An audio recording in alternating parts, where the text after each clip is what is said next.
ముఖ్యంగా తల్లులైనటువంటి ప్రతి ఒక్కరికి కూడా హ్యాపీ మదర్స్ డే. ఎందుకంటే తల్లి లేకపోతే సృష్టి లేదు. ఎందుకంటే దేవుడు తల్లికి ఇచ్చేటటువంటి ప్రాధాన్యత, తండ్రికి తల్లికి ఇద్దరికి కూడా దేవుడు ఒక ప్రాధాన్యత ఇచ్చాడు. కానీ తల్లికి ఇచ్చినటువంటి ప్రాధాన్యత చాలా ఎక్కువ.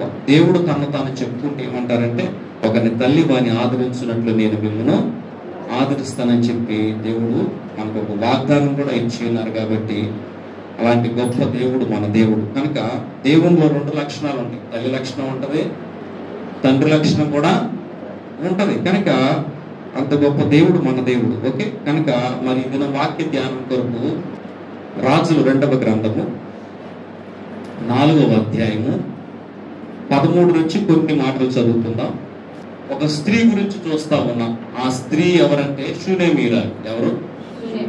షూనేమీరాలు అన్నమాట. ఆ స్త్రీ షూనేం అనే పట్టణం గురించి చెప్పాలనుకుంటున్నా. ఫస్ట్ మొట్టమొదటిసారిగా ముందుగా నేను షూనేం గురించి ఒక మాట చెప్తా. షూనేం అనేటటువంటి ప్రాంతం ఎక్కడుందంటే, ఇజ్రాయెల్ ఉంది కదా, ఇజ్రాయెల్ దేశంలో నార్త్ ఇజ్రాయెల్, నార్త్ అంటే ఉత్తర దిక్కున ఇజ్రాయెల్ దేశం ఉంటే ఉత్తర దిక్కున ఈ యొక్క షూనేం అనేటటువంటి చిన్న పట్టణం ఒకటి ఉంది. చిన్న టౌన్ అన్నమాట. టౌన్ అంటాం కదా, పట్టణం వేరు, సిటీ వేరు, టౌన్ వేరు. ఓకే, చిన్న చిన్న జగ్గేపేట ఉంది. ఏంటిది అది? సిటీయా? ఏంటిది అది? టౌన్, చిన్న టౌన్. నూజివీడు ఉంది, సిటీయా? విజయవాడ, వైజాగ్, ఇవన్నీ సిటీస్ అన్నమాట. ఈ చిన్న చిన్న ఏంటంటే కొన్ని పట్టణాలు. ఓకే, ఈ చిన్న టౌన్ ఏంటిదంటే దాని పేరు షూనేం. ఇది ఎక్కడుందంటే ఇజ్రాయెల్ దేశంలోనే ఉంది. ఏ పక్కన ఉందంటే నార్త్ ఇజ్రాయెల్, నార్త్ సైడ్, ఉత్తర ఇజ్రాయెల్ దేశానికి ఉత్తర దిక్కున ఉన్నటువంటి ప్రాంతంలో గిల్బోవా పర్వతం దగ్గర ఈ ఊరు ఉందన్నమాట. ఏ ఊరు? ఏం ప్లేస్ అది? గిల్బోవా. ఏంటిది? గిల్బోవా. మౌంట్ గిల్బోవాకి దగ్గరలో ఈ యొక్క పట్టణం అనేది ఉంది. దాని పేరు షూనేం. ఓకే, అంటే 12 గోత్రాలు విభజించారు కదా. 12 గోత్రాలు విభజించిన తర్వాత ఇస్సాకారు గోత్రానికి దేవుడు ఏ ప్లేస్ అయితే చూపించారో ఆ ప్లేస్ ఉన్న చోట షూనేం ఉంది. ఓకే, ఇస్సాకారు గోత్రం. ఈ ప్రాంతంలో ఒక స్త్రీ ఉంటా ఉంది. ఆమె కూడా యూదురాలు. ఎందుకంటే ఇజ్రాయెల్ బయట దేశం కాదు, ఉన్నది ఇజ్రాయెల్లోనే ఉంది. కాబట్టి షూనేం అనే పట్టణం, ఆ ప్రాంతంలో ఈమె నివసిస్తా ఉంది. అయితే ఈ షూనేం అనే ప్రాంతానికి అర్థం ఏంటంటే డబుల్ రెస్టింగ్ ప్లేస్, అంటే 2 అంతల విశ్రాంతి స్థలము. హల్లెలూయా. ఏంటి పేరేంటి? ఆ ప్లేస్ పేరేంటి?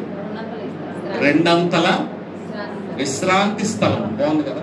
ఆ చిన్న టౌన్ పేరేంటంటే విశ్రాంతి కాదు, 2 అంతల విశ్రాంతి. ఓకే, డబుల్ రెస్టింగ్ ప్లేస్ అన్నమాట దాని పేరు. అది షూనేం అనేటటువంటి ప్రాంతం అది ఉంది. అయితే ఈ యొక్క ప్రాంతంలో ఒక స్త్రీ ఉంటా ఉంది. ఆమె గురించి చెప్తా ఏమేమి రాశారంటే గనురాలైనటువంటి స్త్రీ అని చెప్పి ఇక్కడ రాయబడి ఉంది. బైబిల్ గ్రంథంలో మనం చూసినట్లయితే చూడండి, ఒక దినమందు ఎలీషా షూనేము పట్టణమునకు పోగా అచ్చట గనురాలైన ఒక స్త్రీ. ఓకే, ఇంగ్లీష్ వర్షన్ లో దీని గురించి ఏమని రాయబడి ఉంటుందంటే వెల్తీ ఉమెన్. అర్థమై ఉంటుంది మీకు, దాదాపుగా నేను చెప్పింది మీకు అర్థమైంది. ఏంటంట? వెల్తీ ఉమెన్ అంటే ధనవంతురాలైనటువంటి స్త్రీ. ఇంగ్లీష్ వర్షన్కి వచ్చేకల్లి ఏమని రాయబడి ఉందంటే ధనవంతురాలైనటువంటి ఒక స్త్రీ అక్కడ ఉంది. సరే, ఈమెలో ఉన్నటువంటి గొప్పతనం ఏంటంటే, ఈ దైవజనుడు ఎప్పుడైతే షూనేం అనేటటువంటి ప్రాంతానికి వస్తాడో ఏం చేసేదంటే భోజనముకు రమ్మని అతన్ని బలవంతము చేస్తుంది. కనుక అతడు మార్గమున వచ్చినప్పుడల్లా ఆమె ఇంట భోజనము చేయొచ్చు వచ్చెను.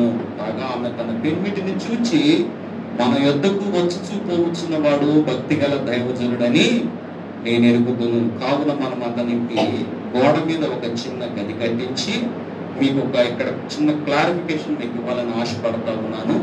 గోడ మీద ఇల్లు కట్టడం ఏంటి? గోడ మీద ఇల్లు కడతారా? మీరు కడతారు ఇల్లు?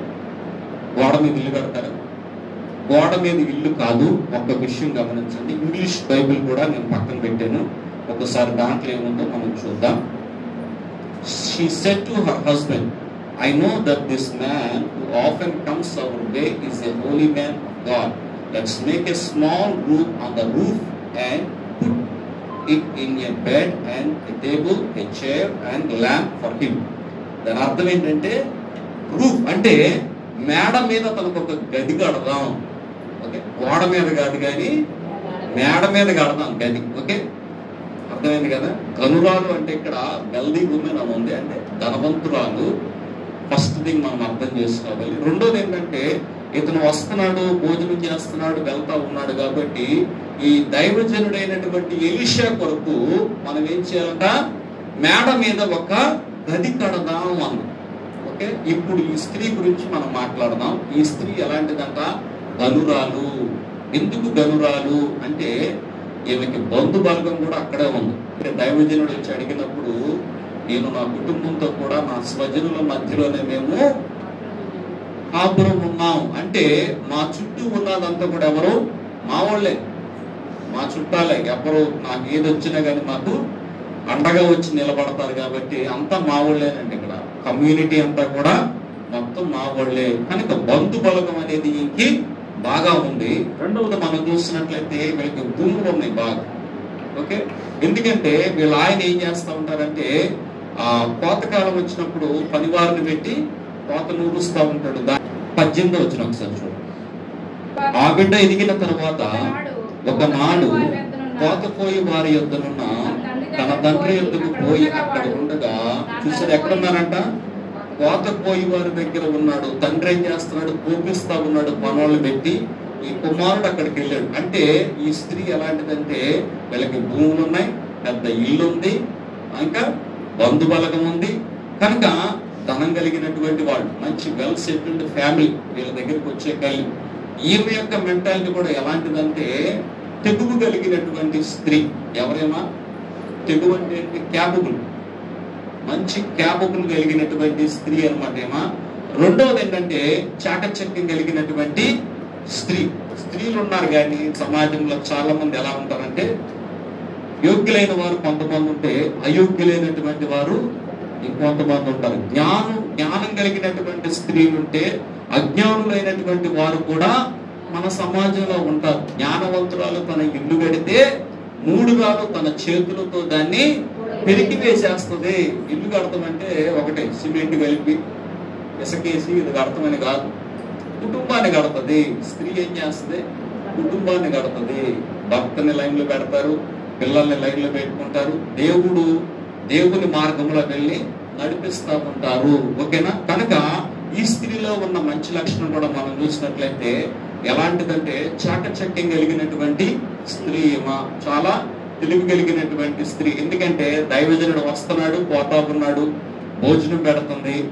తన భర్తతో ఏం చెప్తుందంటే ఇతను ఎవరంటే ఇతను ఎలాంటి వాడు, ఇతను భక్తి కలిగిన దైవజనుడు కాబట్టి ఇతనికి మనం ఒక రూమ్ కడదాం. అది కూడా ఎక్కడ కడదాం, మన ఇంటి పైనే మేడ మీద కడదాం. దైవజనుడు వచ్చినప్పుడల్లా తన గదిలోకి వెళ్తాడు, అక్కడ ఒక బెడ్ వేద్దాం, ఒక చైర్ వేద్దాం, తర్వాత ఒక టేబుల్ వేద్దాం. ఓకే, దీపస్తంభం ఒకటి, ఒక క్యాండిల్ చదువుకోవటానికి, ఏదన్నా పనులు చేసుకోవటానికి. ఓకే, ఇవన్నీ కూడా ఏర్పాటు చేద్దాం. ఆ దైవజనుడు మన దగ్గర ఉంటాడు. భర్తతో చెప్పినప్పుడు భర్త మారు మాట్లాడాలి.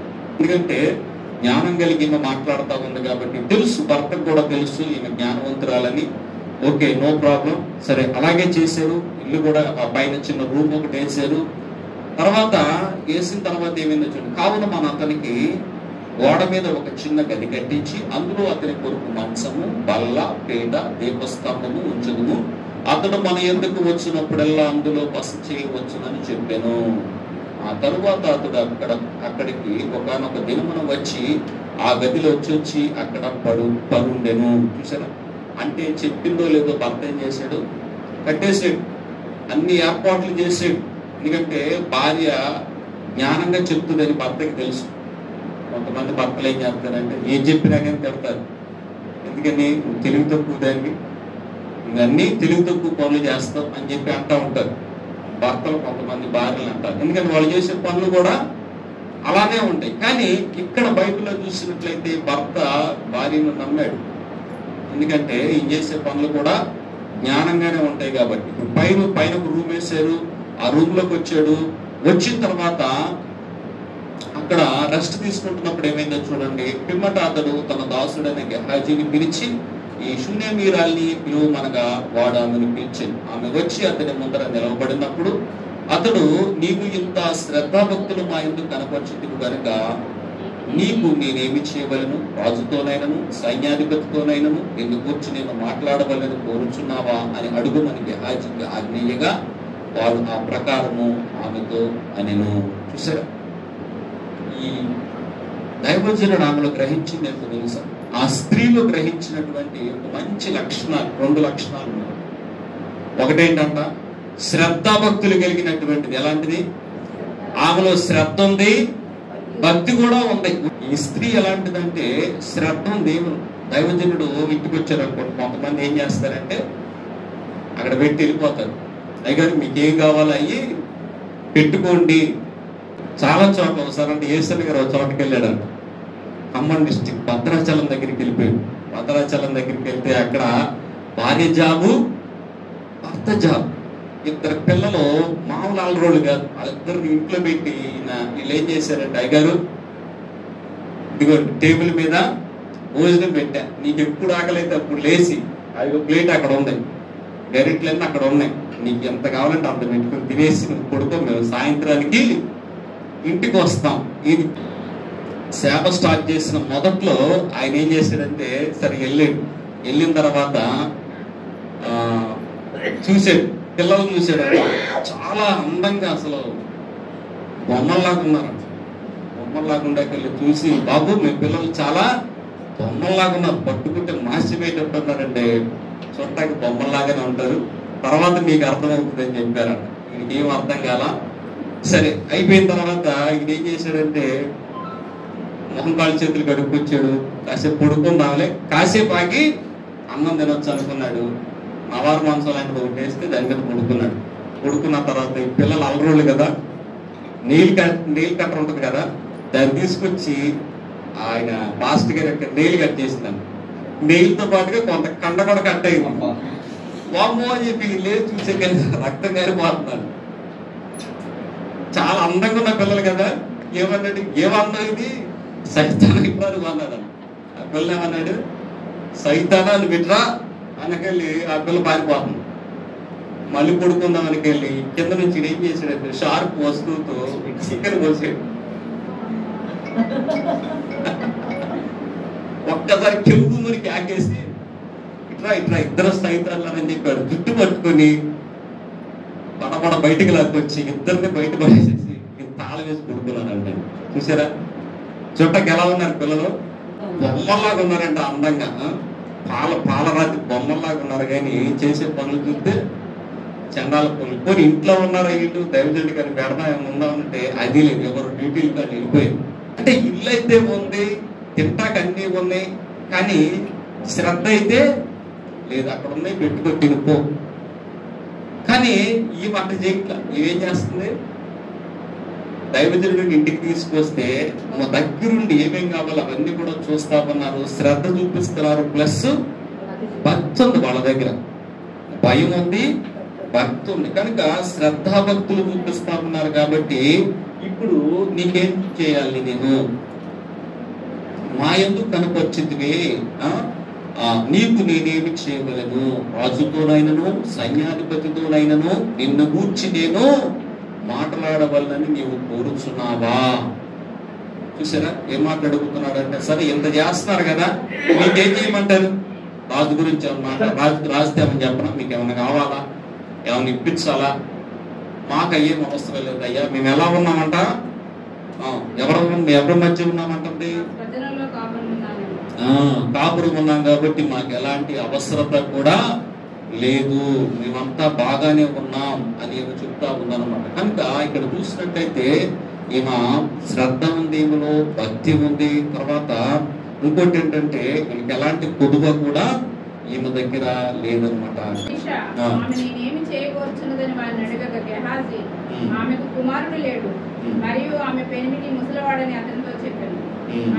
చాలండి. ఇక్కడ చూసినట్లయితే ఇక్కడ ఏమవుతుందంటే నేరుగా దైవజనుడు స్త్రీతో మాట్లాడలా. పక్కన ఎవరున్నారు? గెహాజీ ఉన్నాడు. గెహాజీతో మాట్లాడుతున్నాడు. రే ఆయనకి నేను ఏం చేయాలని అడుగు, ఆయనకేం కావాలి అడుగురా. ఇతను అడుగుతున్నాడు, అమ్మా ఏం కావాలి నీకు? రే రాజుతో మాట్లాడమంటావా లేకపోతే సైన్యాధిపతితో మాట్లాడమంటావరా? అడుగుతున్నాడు. రాజుతో మాట్లాడమంటావా సైన్యాధిపతితో మాట్లాడమని చేయమంటావా? ఎవరికి సమాధానం చెబుతుంది? గెహాజీకి సమాధానం చెబుతుందా? నాకేం అక్కర్లేదయ్యా, మేమంతా మా స్వజనుల మధ్య ఉన్నాం, మాకన్నీ సరే. రే మరి ఏం చేయమంటుంది అడుగురా, ఏం కావాలి అడుగు. ఈయనేమంటున్నాడు, ఆమెను అడగట్లా, ఇతనే చెబుతున్నాడు గెహాజీ ఏమని, ఎక్కి మగపిల్లడు లేడయ్యా, అలా ఆయన చెప్తేనే ముసలాడు కనుక ఇతనే చెప్పేస్తున్నాడు. గెహాజీ చెప్తున్నాడు అన్నమాట. చెప్తుంటే ఆ స్త్రీ మాత్రం అక్కడ నిలబడి కూర్చొని, అంటే నేరుగా ఫేస్ టు ఫేస్ ఆయన మాట్లాడతల, మధ్యలో ఉన్నటువంటి ఆ శిష్యుడు అడుగుతున్నాడు, శిష్యుడి మధ్య చెప్తా ఉన్నాడు అనమాట. అయితే ఈమెకి మగ సంతానం, అసలు సంతానం లేదు, మగపిల్లడు కుమారుడు లేడు అనమాట. కుమారుడు లేకపోయే తల్లి అతనికి కుమారుడు లేడు, పైగా కనాలన్నా కానీ ఒక అడ్డంకి ఉంది. అదేంటంట, ఆమె పెనిమిటి ముసలివాడు అని అతనితో చెప్పినందుకు అతడు ఆమెను పిలువమనగా వాడు ఆమెను పిలిచెను. వీళ్ళంతా ఒక చోటే ఉన్నారు. ఫస్ట్ పిలిచినప్పుడు ఎక్కడుందో తెలిసేనా? మీరు గ్రహించాలి. ఫస్ట్ పిలిచినప్పుడు గుమ్మం దగ్గర ఉంది. ఇతనితో మాట్లాడుతున్నప్పుడు అంత చెబుతున్నాడు, అంటే దగ్గర కూడా వచ్చే అవకాశం లేదు. ఏదొచ్చినా కానీ శిష్యుడితో చెప్తున్నాడు, ఏం కావాలో కనుక్కో అన్నాడు. శిష్యుడు వచ్చి, అమ్మా ఏంటో ఇంత మాట్లాడుతున్నాడు, ఇప్పుడేమంటున్నాడంటే ఆమెను ఇక్కడ రమ్మని రా చెప్పిన తర్వాత ఆమె ఏం చేసిందంటే గబగబా దైవజనుడి దగ్గరికి వచ్చినప్పుడు దైవజనుడు ఏమంటున్నాడు తెలుసా? ఇక్కడ ఎలీషా మరుసటి ఏట ఈ ఋతువున నీ కౌగిట కుమారుడునని ఆమెతో అనిను. ఆమె ఆ మాట విని, దైవజనుడు పైన నా ఏలిన వాడా, అలాగూ పలుకువద్దు, నీ దాసులైన నాతో అబద్ధమాడవద్దనిను. చూసారా ఎందుకు ఆ మాట ఉంది? దైవజనుడు ఏమంటున్నారంటే, అమ్మ నువ్వు వచ్చే సంవత్సరం ఈ టయానికి, వచ్చే సంవత్సరం ఈ సీజన్ కి, ఈ ఋతువుకెల్లా నీ కౌగిట కుమారుడు ఉంటాడు. సంతోషమే కదా. ఎగిరి గంతెక్కి ఏమంటుందో తెలుసా? ఏమంటుంది? దైవజనుడైన నా ఏలినవాడా అలాగునా అనవద్దు, నాతో అబద్ధమాడవద్దు, నువ్వు అట్లాంటి మాటలు చెప్పొద్దు,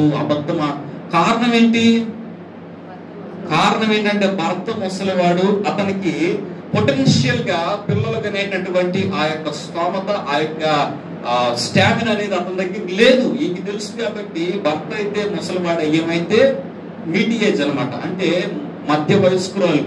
భర్త చూస్తే చాలా గ్యాప్ ఉంది, భర్తకి భార్యకి గ్యాప్ ఉంది. అతను చూస్తే వృద్ధుడు, ఏమో చూస్తేనేమో మధ్య వయస్కురాలు. కనుక ఏ రకంగా హౌ ఇట్ ఈస్ పాసిబుల్? ఎందుకంటే ఫిజికల్ గా అతనికి అంత కెపాసిటీ లేదు కాబట్టి నువ్వు అబద్ధం ఆడవద్దు.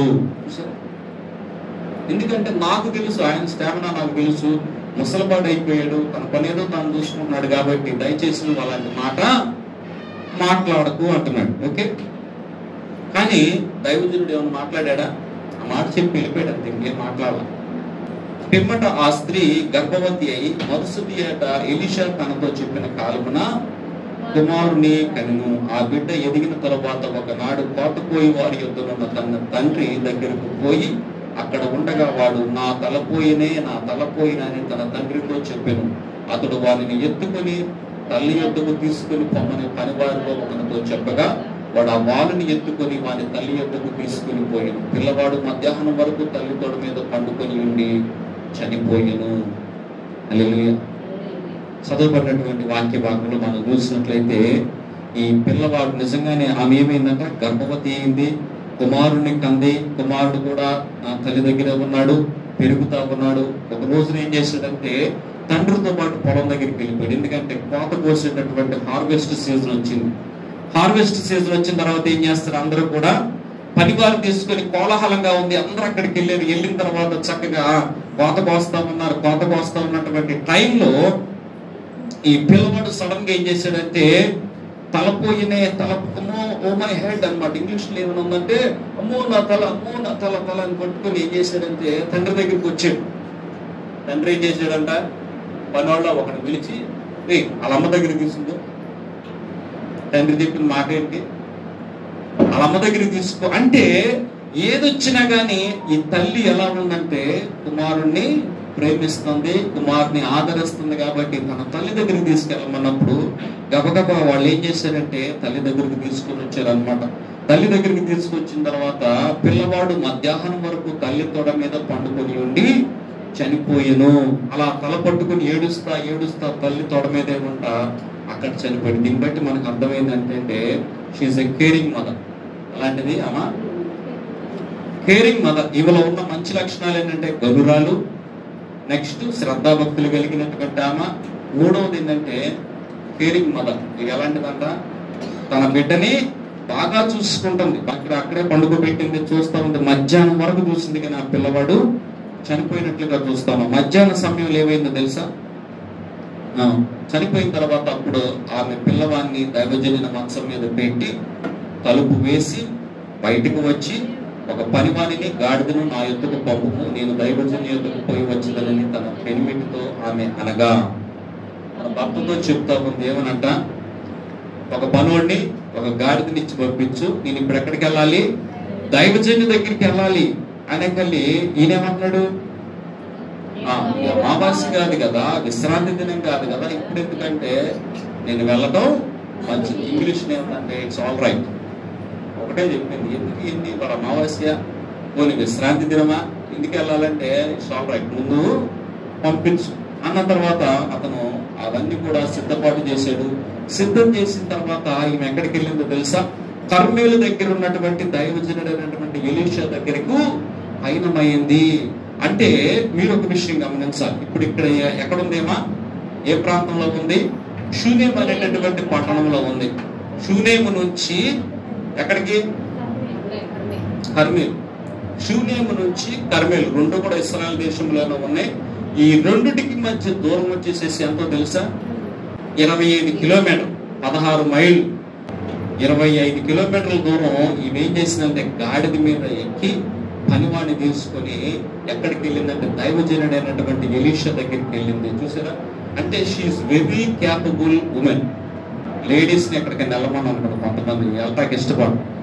నాకు తెలియదు అంటారు, నాకు చేత కాదు అంటారు. కానీ ఈమె అట్లా అనట్లా, ఈమె చాలా క్యాపబుల్. ఈమెం చేసిందంటే గాడిదను తీసుకుంది, పనివాడిని తీసుకుంది, వెంటనే బయలుదేరి ఎక్కడికి వెళ్ళిందంటే ఆ కర్మేలు పర్వతం దగ్గర ఉన్నటువంటి ఎలీషా దగ్గర, ప్రవక్త అయినటువంటి ఎలీషా దగ్గరికి బయలుదేరిందంట. బయలుదేరి వెళ్ళిన తర్వాత దూరం నుంచి చూస్తా ఉన్నాడు.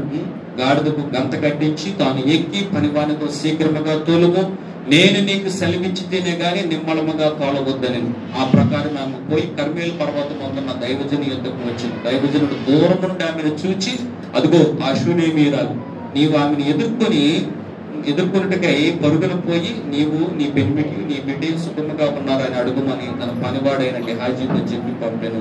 అందుకు ఆమె సుఖముగా ఉన్నామని చెప్పి పిమ్మట ఆమె కొండ మీద ఉన్న దైవజను యొద్దకు వచ్చి అతని కాళ్ళు పట్టుకొనెను.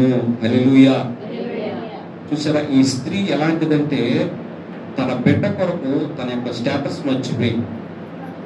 ఏం మర్చిపోయింది? తన స్టేటస్ మర్చిపోయింది, తనకున్నటువంటి బ్యాక్గ్రౌండ్ మర్చిపోయింది. యాక్చువల్గా ఆమె ఎలాంటిదంట? ధనవంతురాలు, మంచి పేరు ప్రఖ్యాతులు ఉన్నాయి, అన్ని కలిగి ఉన్నా కానీ వాటన్నిటిని పక్కన పెట్టి దైవజనుడైనటువంటి ఎలీషా యొక్క కాళ్ళు పట్టుకుని ఏమంటుందో తెలుసా? నువ్వు నేను కుమారుడిని అడిగా కదా, నువ్వు నాకు కుమారుడిని ఇచ్చేవంటుంది. వెంటనే తనకి అర్థమైపోయింది అనమాట.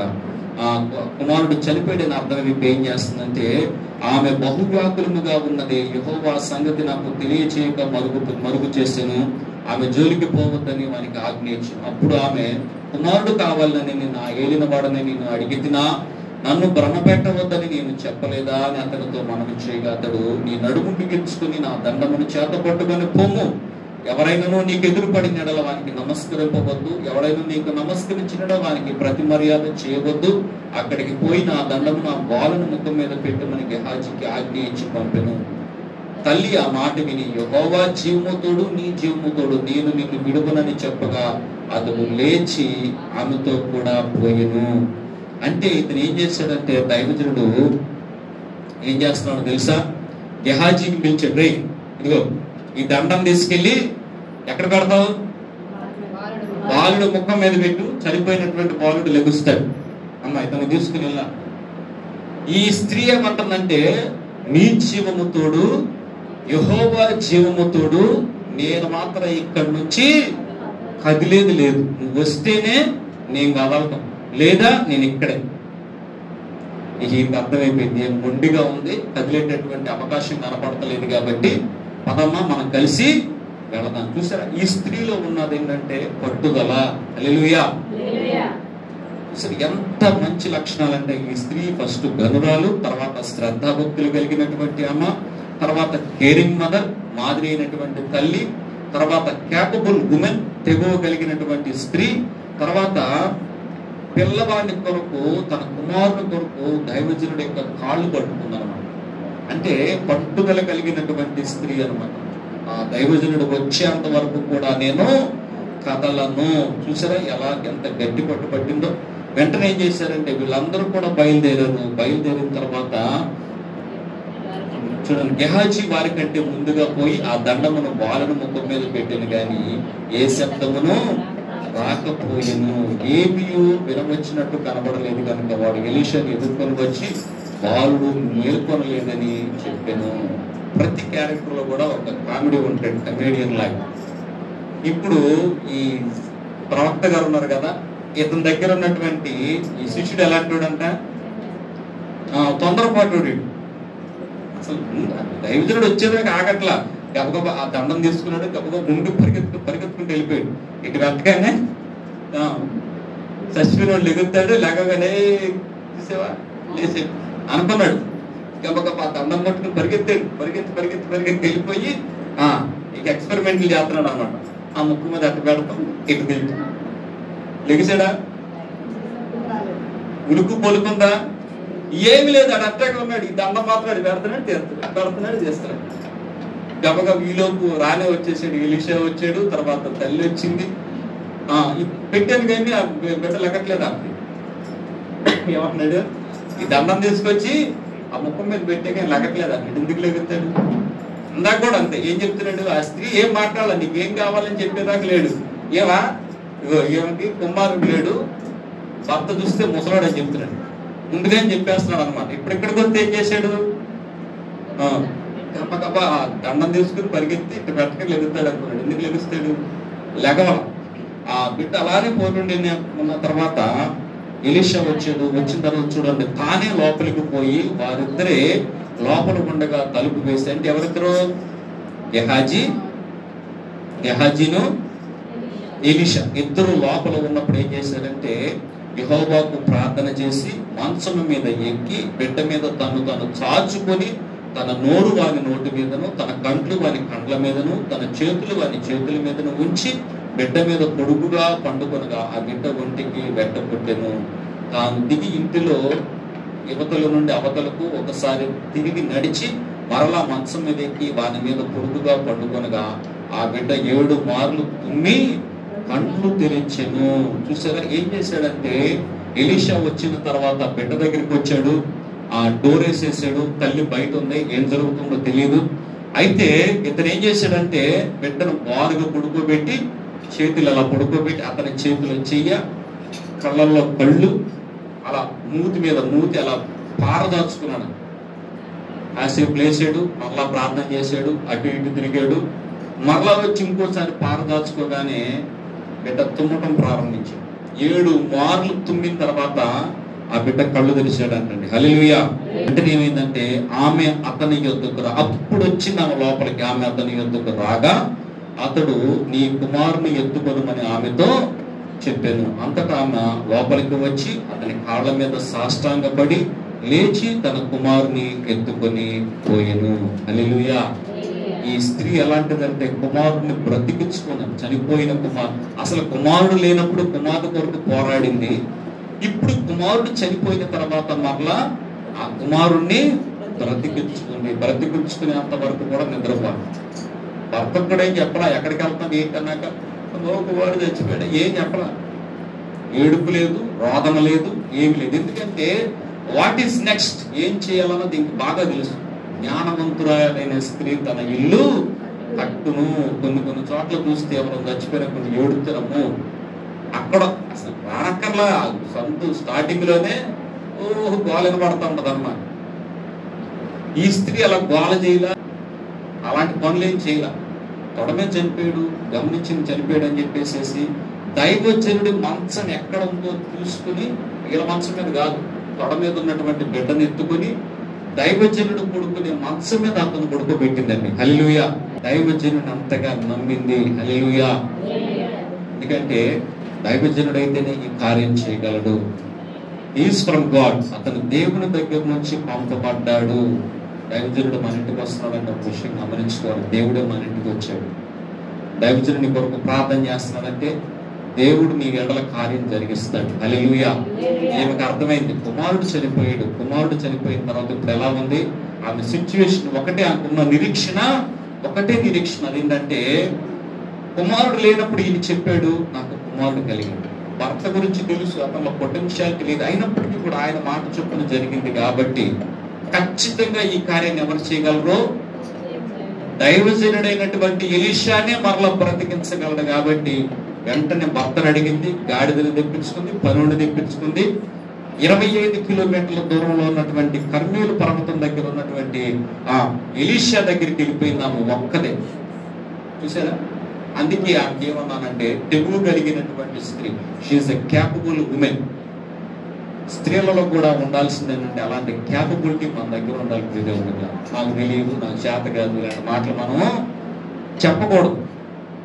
రెండోది ఏంటంటే పట్టుదల ఎలా పట్టిందంటే, నువ్వు నాతో వస్తేనే గాని ఇక్కడ నుంచి నేను బయలుదేరేది లేదు. యెహోవా జీవము తోడు, నీ జీవము తోడు, నువ్వు బయలుదేరితేనే నేను ఎక్కడి నుంచి కదిలేదు, లేదంటే చెప్పు నేను ఇక్కడే ఉండిపోతాను.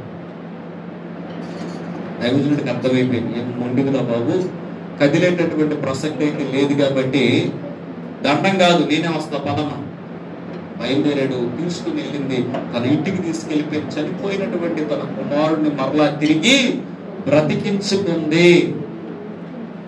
స్త్రీలంటే అలా ఉండాలండి. హల్లెలూయా. కనుక మనం కూడా మన జీవితాల్లో కూడా పట్టుబట్టేమంటే ప్రార్థన పట్టు ఎలా ఉండాలంటే ఆ కార్యము జరగాలి. కనుక మన సంఘంలో ఉన్న స్త్రీలందరూ కూడా ఎలా ఉండాలంటే ఈ శూన్యం మీద అలా ఉండాలి. హల్లెలూయా. గనురాలిగా మనం బ్రతకాలి. బ్రతికిన ఎన్ని సంవత్సరాల, 10 ఏళ్ళైనా, 20 ఏళ్ళైనా, 30 ఏళ్ళైనా ఒక విషయం గమనించండి, మనం ఎలా ఉండాలంట? గనురాల్లాగానే బ్రతకాలి. అమ్మో ఏమో చిచ్చి అని అనిపించుకోకూడదు, అమ్మో ఆమా అనిపించుకోవాలి. ఓకేనా?